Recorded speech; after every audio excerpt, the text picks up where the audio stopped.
The history of the doc type declaration is a really long one, and the irony here is that the doc type is just one of those things that not every web developer understands exactly what it does. They just know that they need one. So what the doc type is supposed to do is tell the browser and user which version of HTML you'll be using so that the processing is done accordingly.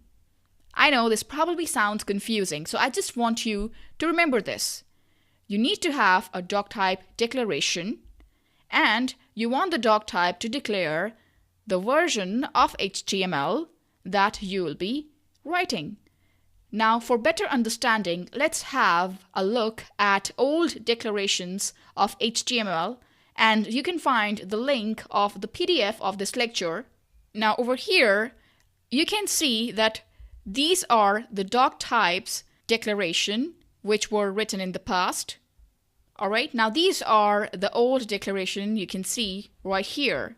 We really don't have to use these anymore, but the reason I am showing you these is because if you're going to be editing documents that were created earlier or some legacy files, or you're going to open up an HTML file from another site to kind of learn from where you're going to see this stuff up top, and you're going to go, oh my gosh, what is all this stuff? Well, then you won't be surprised that there were different kinds of HTML, XHTML versions.